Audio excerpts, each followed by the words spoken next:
नमस्कार विद्यार्थी मित्रांनो. आज आपण एक खूप इंटरेस्टिंग गोष्ट बघणार आहोत. म्हणजे प्रत्येक टॉपिक झाल्यानंतर, प्रत्येक टॉपिक आपण शिकल्यानंतर सगळ्यात महत्त्वाचं हे असतं उत्तर लिखाण. हे सगळं एवढं सगळं आपण शिकतोय हे खरी, पण महत्त्वाचं हे आहे की आपण उत्तर लिखाण कसं करणार आहोत, कसं केलं पाहिजे.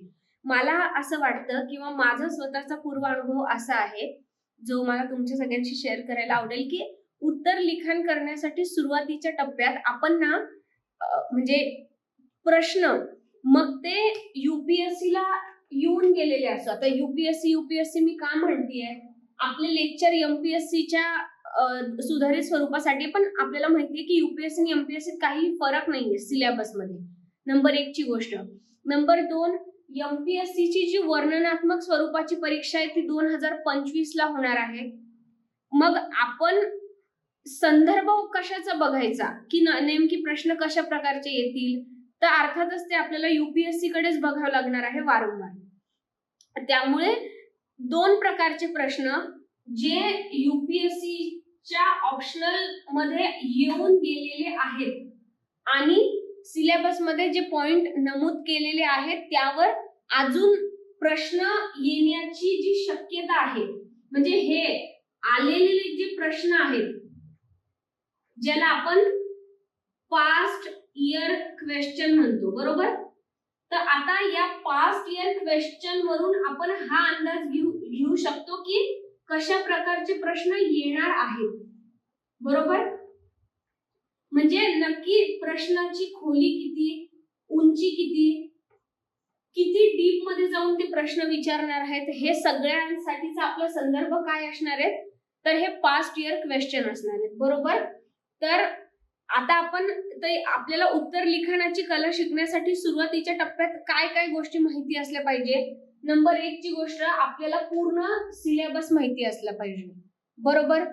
नंबर 2, त्या सिलेबस मध्ये जे काही टॉपिक त्यांनी नमूद केलेले आहेत त्या टॉपिकचा संदर्भ काय आहे, कशासाठी आपण ते अभ्यासणं गरजेचं आहे. तो टॉपिक समजून घेतल्यानंतर आपल्या ज्ञानामध्ये, आपल्या विचार करण्याच्या पर्स्पेक्टिव्ह मध्ये, आपल्या दृष्टिकोनामध्ये काय फरक पडणार आहे ते आपल्याला कळलं पाहिजे. त्यामुळे त्या टॉपिकचा आपण व्यवस्थित अभ्यास केलेला पाहिजे. तिसरी गोष्ट काय, की आता समजा एखादा कुठला तरी टॉपिक आहे, मेकिंग ऑफ इंडियन कॉन्स्टिट्यूशन, त्या टॉपिक्सवर तुमच्याकडे समजा या 5 पानांच्या नोट्स तयार आहे. हा झाला तुमचा सिलेबस. ह्या झाल्या त्या सिलेबसच्या त्या पर्टिक्युलर पॉइंटच्या नोट्स, बरोबर. आता आपल्याला आपल्या सगळ्या सिलेबसचा जेव्हा आपण अभ्यास करू, तर मी हे याआधी खूपदा सांगितलेलं आहे की या टॉपिक म्हणजे हा जो सिलेबसचा कुठला तरी पॉइंट आहे किंवा टॉपिक आहे, त्या टॉपिकचा संदर्भ आपल्याला माहिती पाहिजे.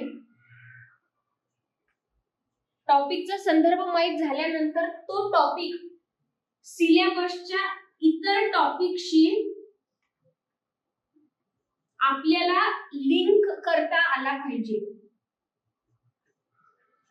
हा लिंक करण्याचं कारण काय आहे, की या टॉपिक बद्दलचे वेगवेगळे जे दृष्टिकोन असतील ते आपल्याला कळतात. जसं की राजकीय दृष्टिकोन कळतो, सामाजिक दृष्टिकोन कळतो, ऐतिहासिक दृष्टिकोन कळतो, बरोबर.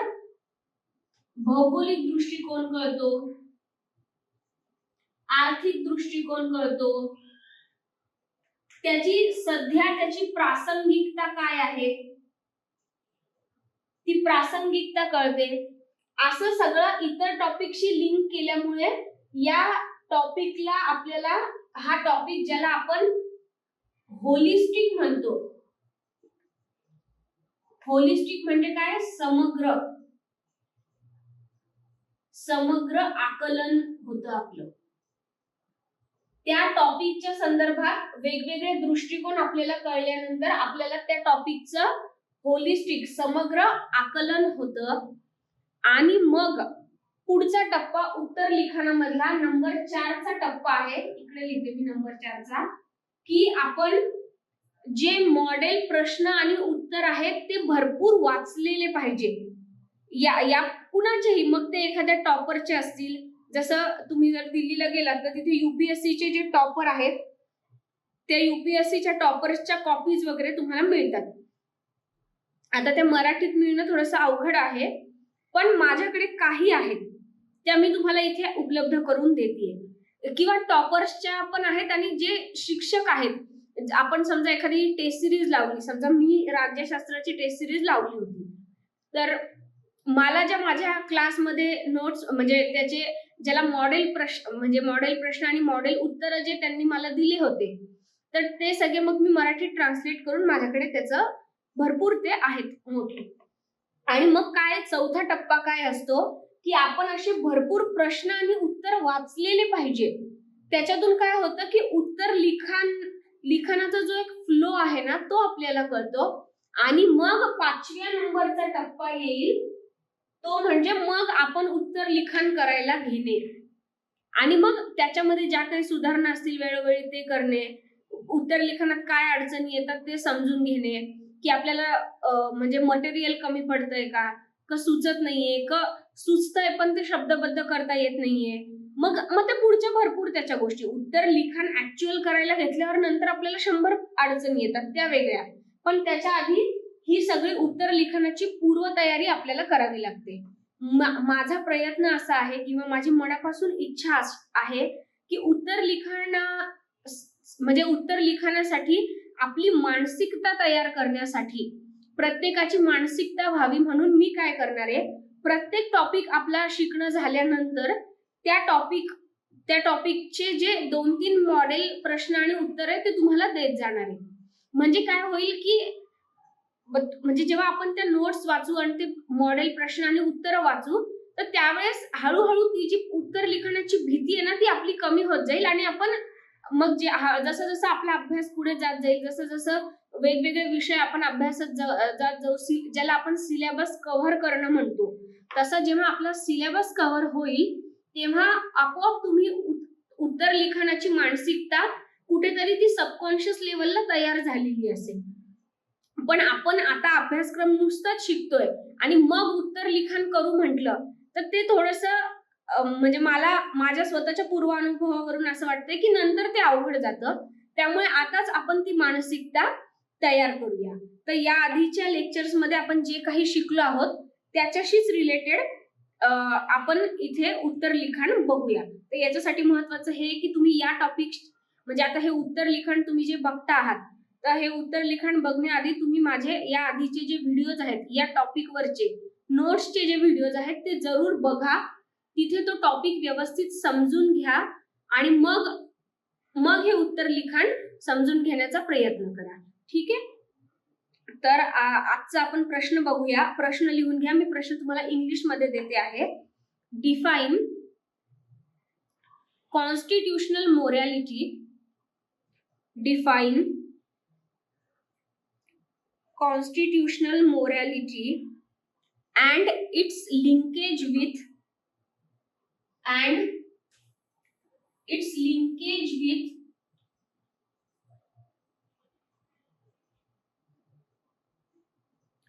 transformative constitutionalism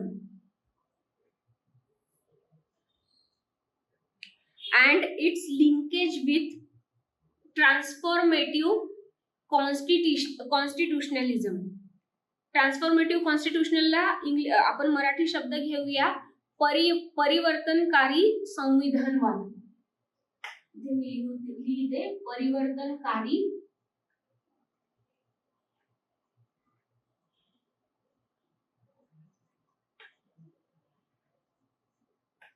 संविधानवाद.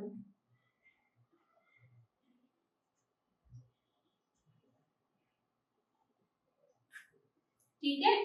आपल्याला काय बघायचंय, संविधानिक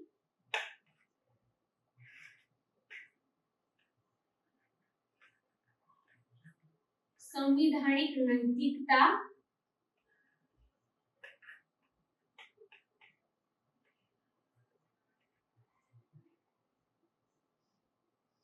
आणि त्याचा संबंध संविधान नैतिकता आणि त्याचा संबंध परिवर्तनकारी संविधानवादाशी कसा आहे ते आपल्याला सांगायचंय. सर्वप्रथम आपल्या प्रश्नात आपल्याला काय म्हणताय, डिफाईन, याची डेफिनेशन सांगा. संविधानिक नैतिकतेची डेफिनेशन आता आपण ते बघूया. ठीक आहे, लिहा. भारतीय संविधान हे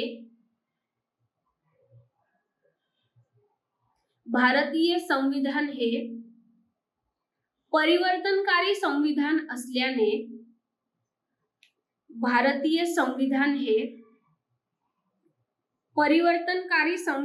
असल्याने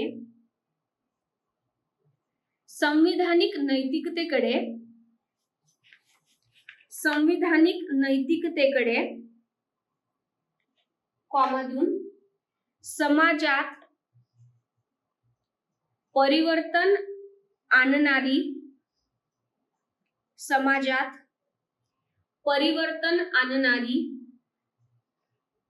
मार्गदर्शक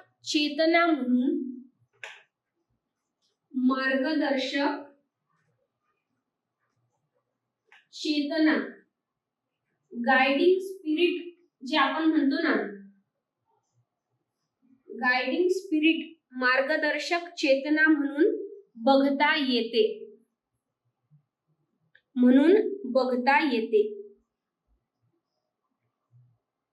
समाजात परिवर्तन आणणारी मार्गदर्शक चेतना म्हणून बघता येते. तर ते समाजात परिवर्तन आणणारी मार्गदर्शक चेतना, त्याला अंडरलाईन करा. ठीक आहे, पुढे लिहा. संविधानाचा अन्वयार्थ लावताना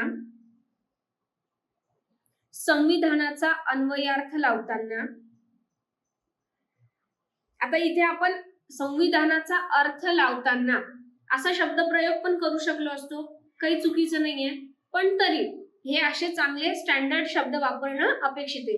अर्थ लावणे आणि अन्वयार्थ लावणे एकच होतो दोन्हीचा अर्थ, पण आपण जाणीवपूर्वक हा शब्द वापरलेला आहे. ठीक आहे, सो आपण आपली भाषा जी आहे ती थोडीशी प्रमाण भाषेकडे घेऊन सुद्धा जात आहोत. जे मी आता सांगितलं की आपण भरपूर प्रश्न म्हणजे मॉडेल प्रश्न आणि उत्तर जर आपल्या डोळ्याखालून गेलेले असतील, भरपूर आपण वाचलेलं असेल, तर आपल्याला पटपट शब्द सुचतात आणि चांगले शब्द आपल्या मग त्या डिक्शनरीत जमा होतात. तर संविधानाचा अन्वयार्थ लावताना संविधानिक नैतिकता मोठ्या प्रमाणात महत्वाची ठरली आहे. सर्वोच्च न्यायालयाने या परिवर्तनकारी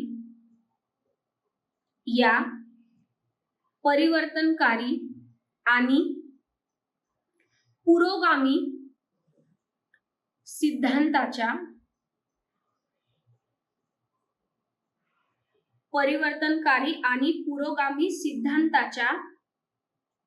विविध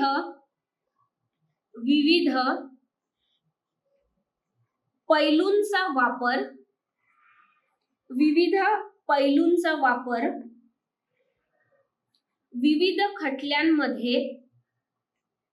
विविध खटल्यांमध्ये मोठ्या संख्येने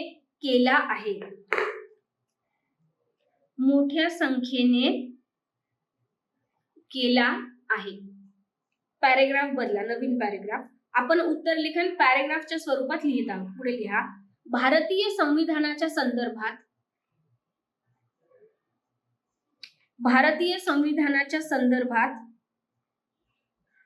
संविधानिक नैतिकता ही संज्ञा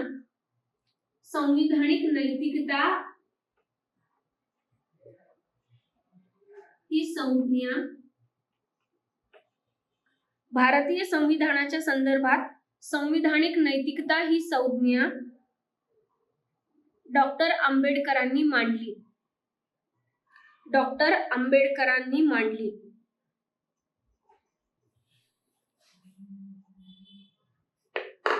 राज्यघटनेचे शिल्पकार डॉक्टर आंबेडकर हे कदाचित प्रथमच व्यक्ती असावेत ज्यांनी, हे कदाचित प्रथमच व्यक्ती असावेत ज्यांनी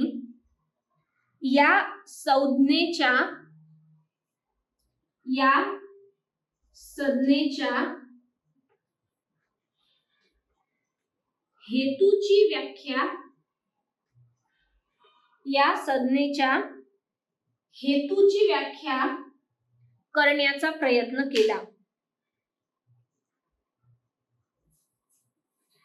म्हणजे फक्त संज्ञेचा अर्थ नाही लावला त्यांनी, तर त्या संज्ञेचा हेतू काय आहे, तर त्या हेतूचा सुद्धा व्याख्या करण्याची प्रयत्न डॉक्टर बाबासाहेब आंबेडकरांनी त्याचा प्रयत्न केलेला आहे. पुढे 1948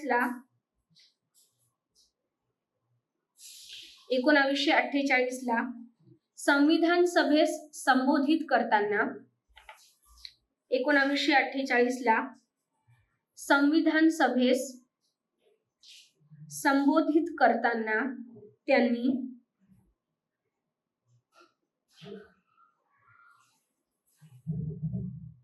त्यांनी संविधानिक नैतिकता स्पष्ट करताना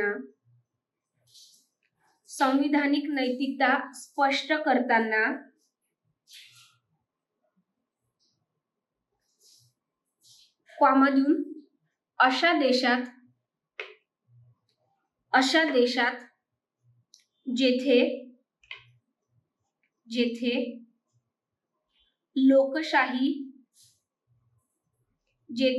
लोकशाहीची मुळे खोलवर रुजलेली नाहीत,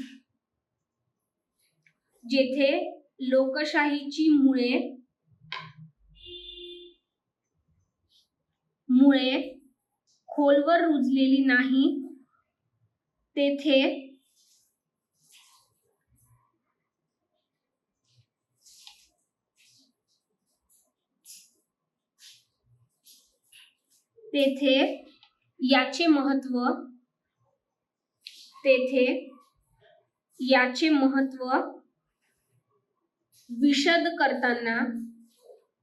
याचे महत्व विशद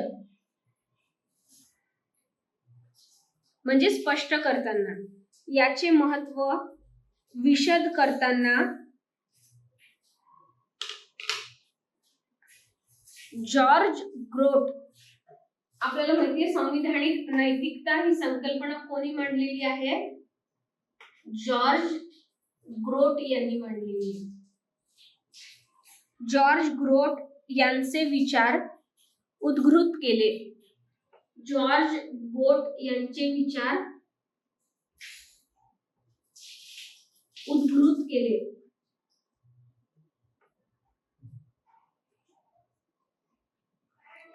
ठीक आहे. 1948 मध्ये संविधान सभेस संबोधित करताना त्यांनी संविधानिक नैतिकता स्पष्ट करताना कॉमा अशा देशात जेथे लोकशाहीची मुळे खोलवर रुजलेली नाही, तेथे याचे महत्व विशद करताना जॉर्ज ग्रोट यांचे विचार उद्धृत केले. पुढे फुल स्टॉप, नवीन वाक्य. जॉर्ज ग्रोट यांनी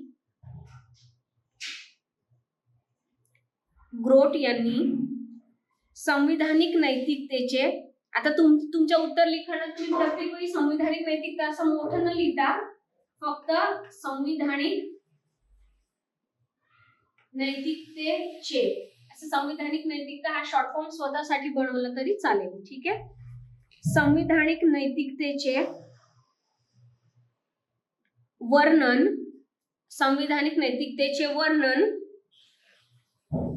इन्व्हर्टेड कॉमा मध्ये लिहा. संविधानाच्या अस्तित्वाप्रतीची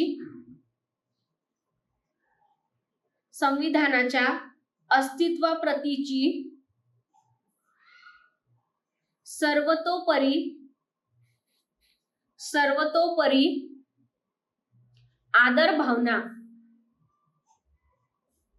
संविधानाच्या अस्तित्वाप्रतीची सर्वतोपरी आदर भावना म्हणून केले होते. ते आदर भावनानंतर इन्व्हर्टेड ब्रॅकेट क्लोज करा आणि त्या 4 शब्दांना अंडरलाईन करा. संविधानाच्या अस्तित्वाप्रतीची सर्वतोपरी आदर भावना या 4 शब्दांना अंडरलाईन म्हणून केले होते. फुल स्टॉप. याच धर्तीवर डॉक्टर आंबेडकरांनी संविधानिक नैतिकतेची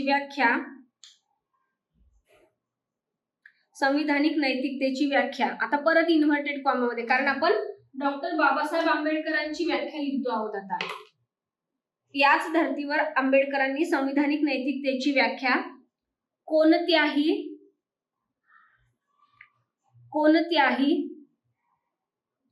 संविधानिक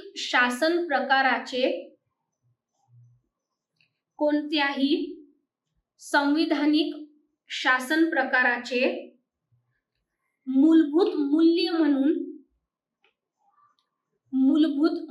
म्हणून केली आहे. मूलभूत मूल्य म्हणून केली आहे. पुढे भारतासारख्या, आता हे झालं, आता पॅराग्राफ चेंज करा. भारतासारख्या असमता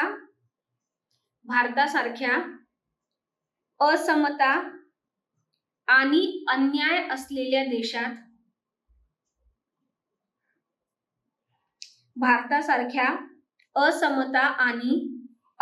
असलेल्या देशात संविधानाचे उद्दिष्टे जाणून घेण्याचा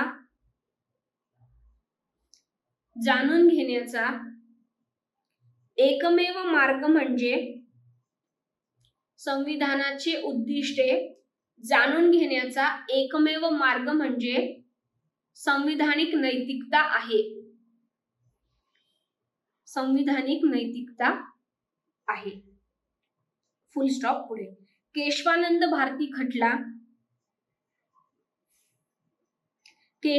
भारती खटला आणि एस.पी. गुप्ता खटल्याच्या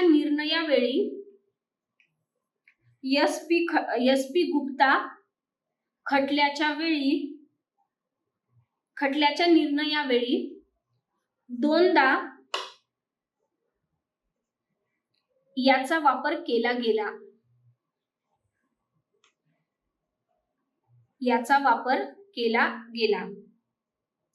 पुढे या.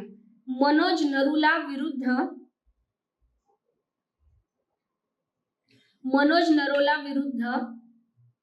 भारतीय संघ खटल्यात मनोज नारूला विरुद्ध भारतीय संघ खटल्यात सर्वोच्च न्यायालयाने सांगितले की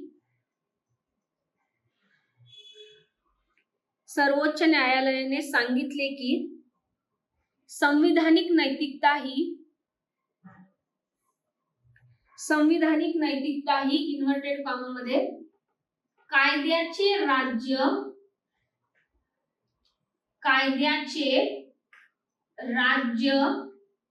अंडरलाईन करा, इन्व्हर्टेड कॉमा क्लोज, सुनिश्चित करण्यासाठी आहे. कायद्याचे राज्य सुनिश्चित करण्यासाठी आहे. Paragraph change. एनसीटी विरुद्ध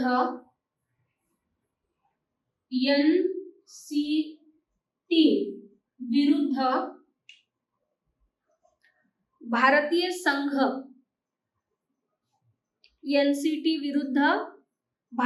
संघ या ऐतिहासिक खटल्यात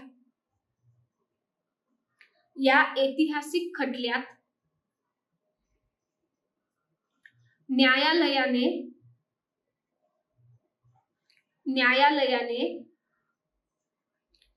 असे निरीक्षण नोंदवले की न्यायालयाने असे निरीक्षण नोंदवले की कीच्या नंतर कॉमा देऊन परत इन्व्हर्टेड कॉमा मध्ये लिहा. संविधानिक नैतिकता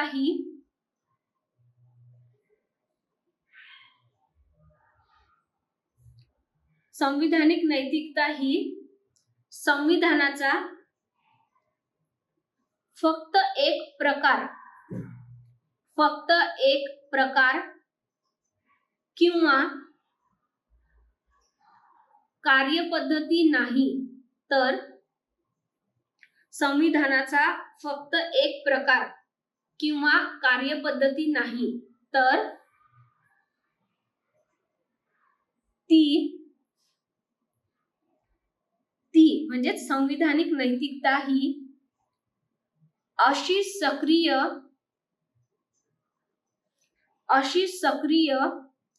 चौकट पुरवते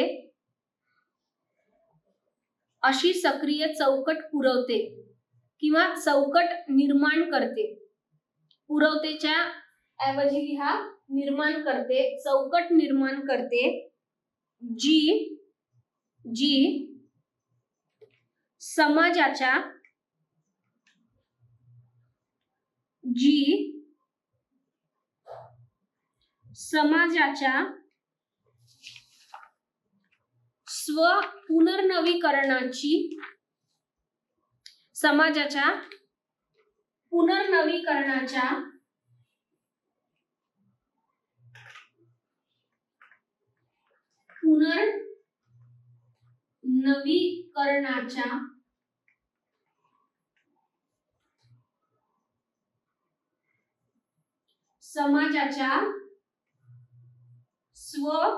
पुनर्नवीकरणाच्या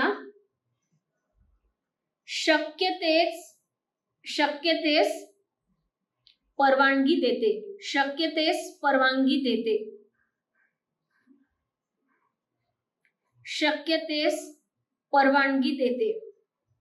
ठीक आहे, पुढे लिहा. नवीन पॅराग्राफ.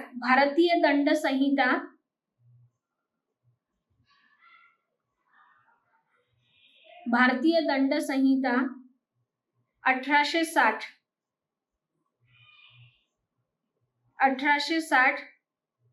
शी संबंधित नवतेज सिंग जोहर या खटल्यात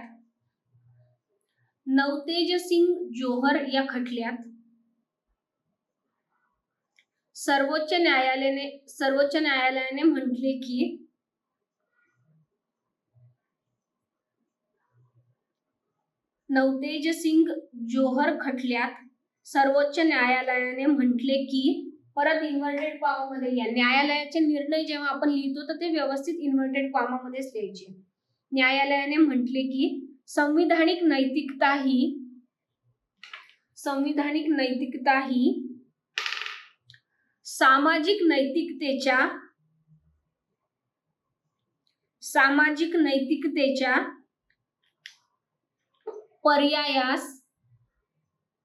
सामाजिक नैतिकतेच्या पर्यायास पर्याय असू शकत नाही.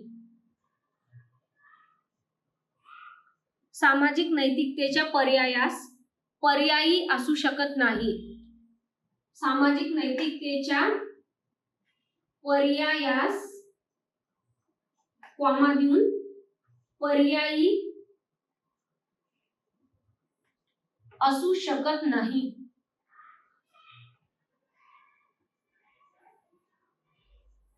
तथापि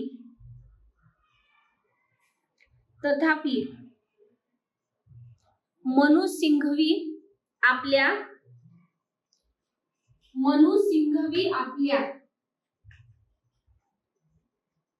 द ट्रेंचेस या पुस्तकात, या पुस्तकाला पण अंडरलाईन करायचं, पुस्तकाचं नाव आलं की. मनु सिंघवी आपल्या द ट्रेंचेस या पुस्तकात संविधानिक नैतिकतेस त्याच्या सापेक्षतेमुळे सापेक्षतेला इंग्लिशमध्ये म्हणतात सब्जेक्टिव्हिटी. सापेक्षतेमुळे भयंकर म्हणतात किंवा डेंजरस म्हणतात. डेंजरस हा शब्द त्यांनी वापरला.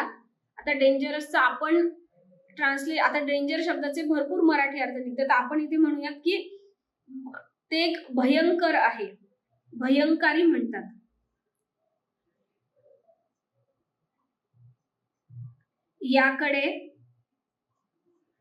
याकडे मूलभूत संरचनेसारखा म्हणजे संविधानिक नैतिकतेकडेच, याकडे मूलभूत संरचनेसारखाच दुसरा वादविवादास्पद सिद्धांत, मूलभूत संरचनेसारखाच दुसरा विवादास्पद सिद्धांत म्हणून बघितले गेले.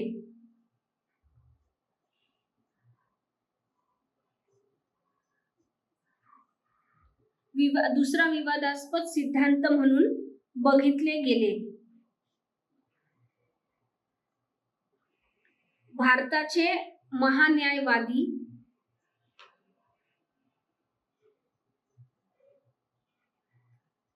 के वेणुगोपाल, तुषार मेहता हे या सिद्धांतामुळे या म्हणजे संविधानिक नैतिकतेच्या सिद्धांतामुळे न्यायमंडळास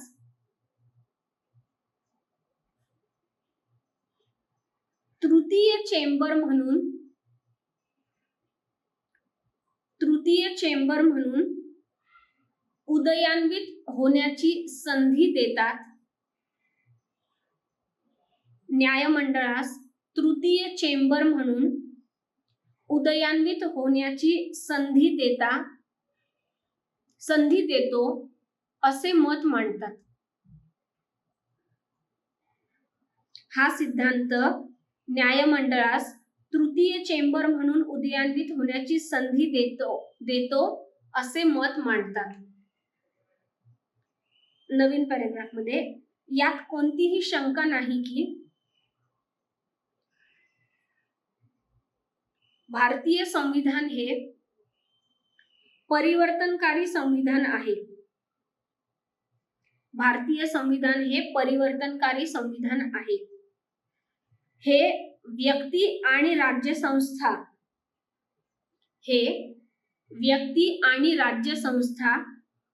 यांमधील वैधानिक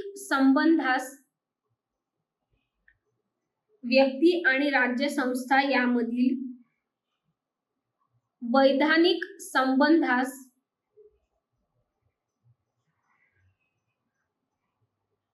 परिवर्तित करते. वैधानिक म्हणजे कायदेशीर संबंधास परिवर्तित करते. वसाहतवादी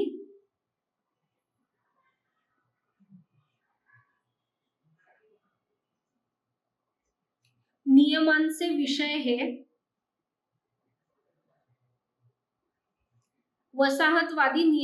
विषय हे गणतंत्राच्या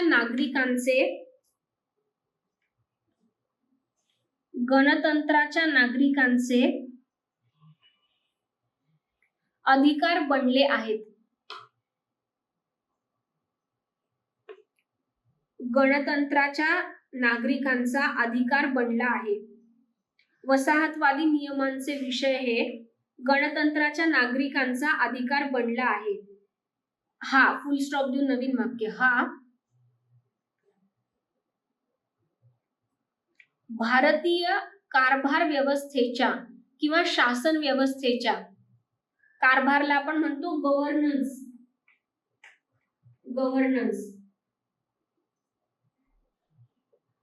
तर कारभार व्यवस्थेच्या किंवा शासन व्यवस्थेच्या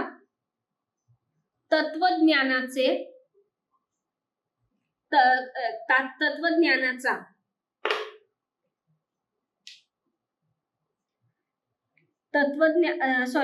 कारभार व्यवस्थेच्या किंवा शासन व्यवस्थेच्या तत्वज्ञानातील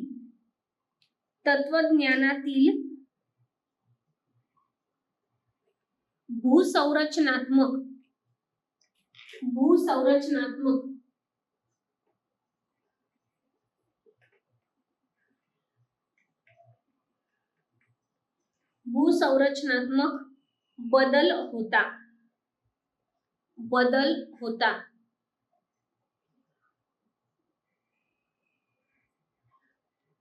फुल स्टॉप. राज्यघटना ही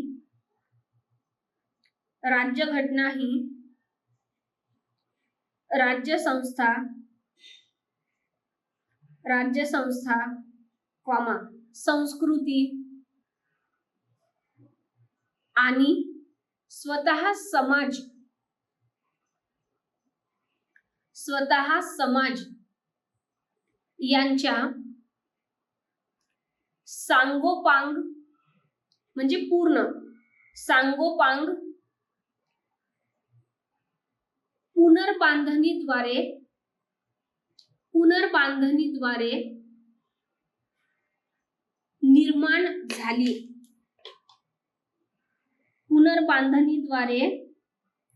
निर्माण झाली.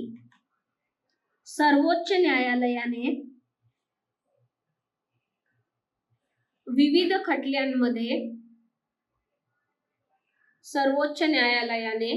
विविध खटल्यांमध्ये भारतीय राज्यघटनेच्या परिवर्तनकारी स्वरूपास स्पष्ट केले आहे. भारतीय राज्यघटनेच्या परिवर्तनकारी स्वरूपास स्पष्ट केले आहे.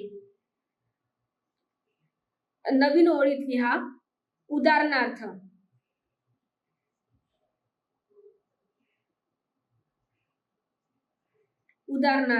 सर्वोच्च न्यायालयाने संविधानाच्या परिवर्तनकाराची दखल घेत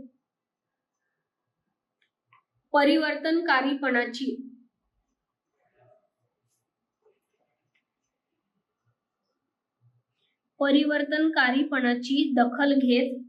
2014 मध्ये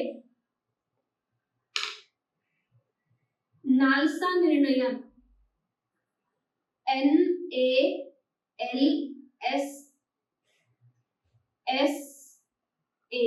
नालसा खटल्यात किंवा नालसा निर्णयात भारतीय संविधानास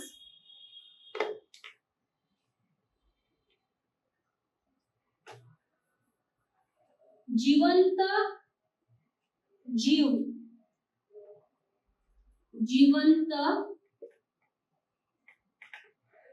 जीव किंवा इंग्लिश मध्ये लिव्हिंग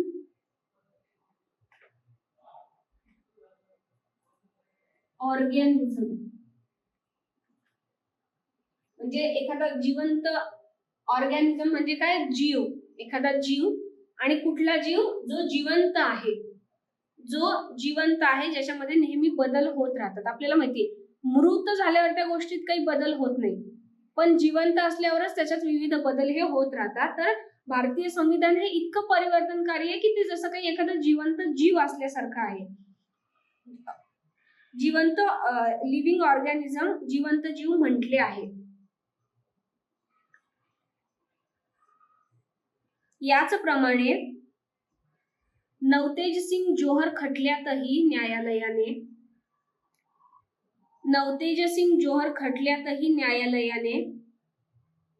विशेष उल्लेख केला आहे की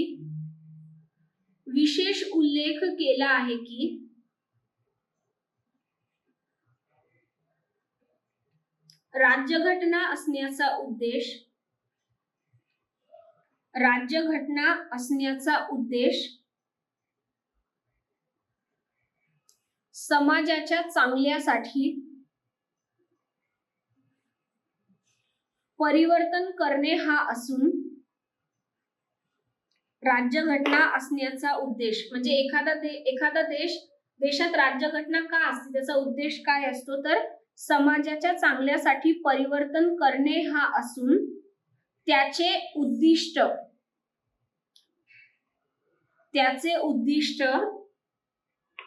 परिवर्तनकारी संविधान हे आहे. त्याचे उद्दिष्ट परिवर्तनकारी संविधानवाद हा आहे.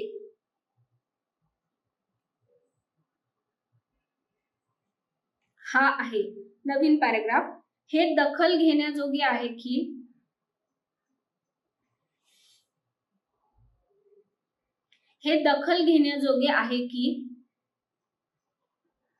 संविधानाची परिवर्तनकारी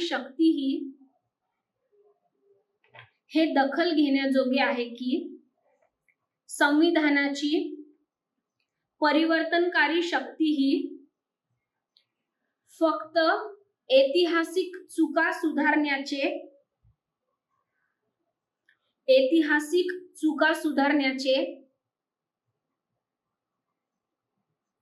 केवळ एक साधन नाही तर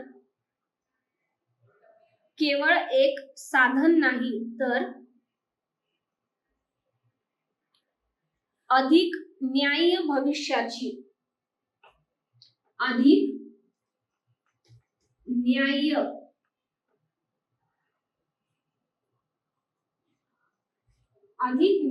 भविष्याची चावी आहे.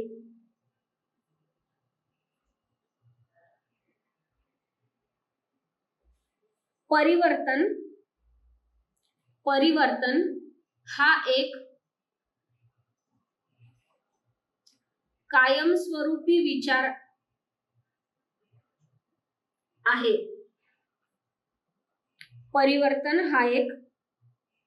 कायमस्वरूपी विचार आहे.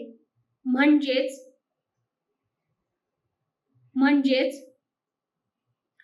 संविधान हे एक जिवंत दस्तऐवज आहे.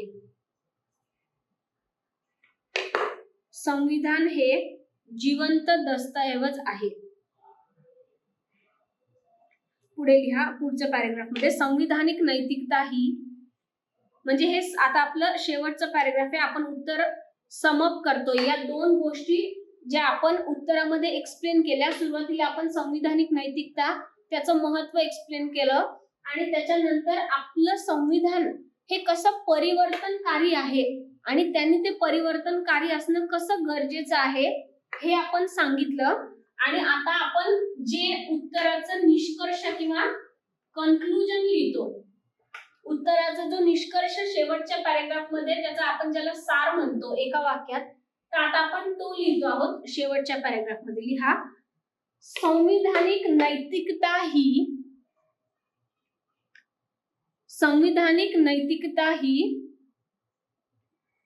परिवर्तनकारी संविधानवादास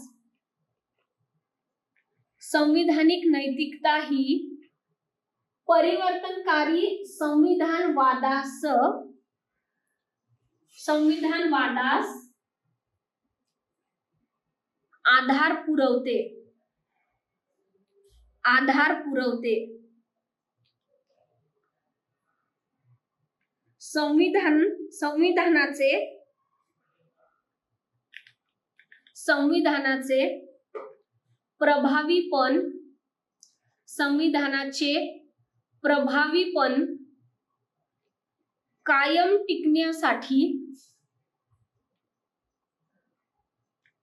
संविधानाचे प्रभावीपण कायम टिकण्यासाठी आणि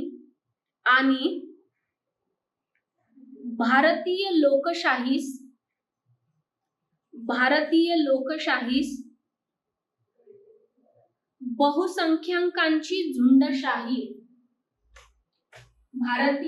लोकशाहीस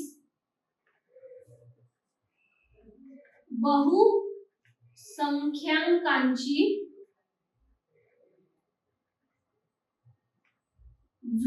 झुंडशाही झुंडशाही होण्यापासून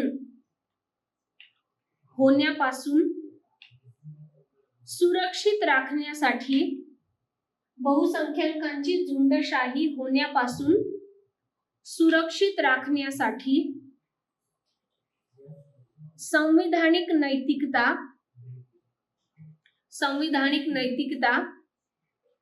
अत्यंतिक महत्वाची आहे.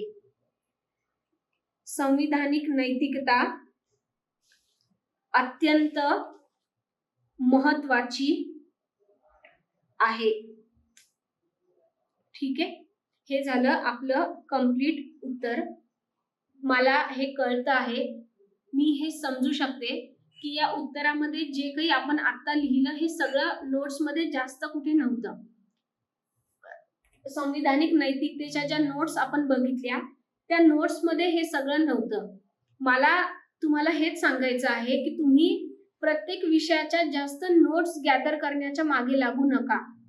एखादा विषय समजण्यापुरताच फक्त आपल्याकडे त्याच्या नोट्स असले पाहिजे. 1 पान किंवा 2 पानाच्या नोट्स पुरेशा होतात प्रत्येक विषयांवरच्या. जसं आता समजा हे 2 पानं आहेत, हे 1 पान, हे दुसरं पान, अशा या 2 पानाच्या नोट्स पुरे होतात कुठल्याही विषयाच्या. जास्त भर कशावर द्या तर जे मी मगाशी पण सांगितलं की एखादा मॉडेल प्रश्न, ज्याला मॉडेल प्रश्नाला मराठीत काय म्हणू शकतो आपण, असेल जे काही नाव ते मॉडेल प्रश्न आणि उत्तर. प्रश्न आणि उत्तर तुम्ही जेवढं जास्त वाचत जाताल तेवढ्या तुमच्या ज्ञानामध्ये भर पडेल. कारण काय ना, नुसतं नोट्स जरी आपण वाचल्या तरी त्या नोट्स मधल्या जे काही माहिती आहे त्याचा वापर उत्तर लिखाणात कसा करायचा हे आपल्याला कळत नाही. मग तिथे कन्फ्युजन होतं. मग उत्तर लिखाणात कधी कधी आपण काय करतो, आपल्याला जे येतं ते लिहितो. खरं तर उत्तर लिखाणात काय अपेक्षित आहे, जे प्रश्नात त्यांनी विचारलं त्याचं उत्तर अपेक्षित आहे. आता इथे संविधानिक नैतिकता सांगायची होती, पण त्याचा संबंध कशाशी जोडायचा होता, परिवर्तनकारी संविधानवादाशी त्याचा संबंध जोडायचा होता. बरोबर की नाही? पण आपण जर का पूर्ण उत्तरात संविधानिक नैतिकतेबद्दलच सगळे 2 पानं खरडून काढले तर आपल्याला जास्त उत्तर आपल्याला त्या प्रश्नाचे जास्त मार्क्स मिळणार नाही. त्यामुळे जे प्रश्नात विचारलं ते सगळं उत्तरात येणं गरजेचं असतं आणि आपल्याला त्या दृष्टीने उत्तर डिझाईन करणं गरजेचं असतं. त्याच्यामुळे जास्त नोट्स वाचल्या की आपण जास्त कन्फ्यूज होतो.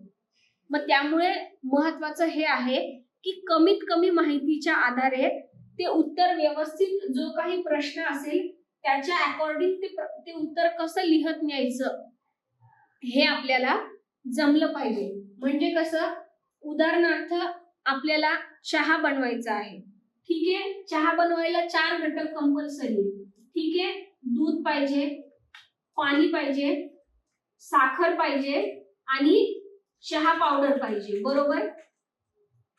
आता समजा माझा एखादा चहाचा स्टॉल आहे, मग माझ्या चहाच्या स्टॉल मध्ये एखादा व्यक्ती आला, त्याने मला जर अद्रकचा चहा मागितला तर मी हे 4 घटक कॉमन राहतील ना. मी फक्त काय वेळेवर ऍड करेल, त्याच्यामध्ये अद्रक ऍड करेल.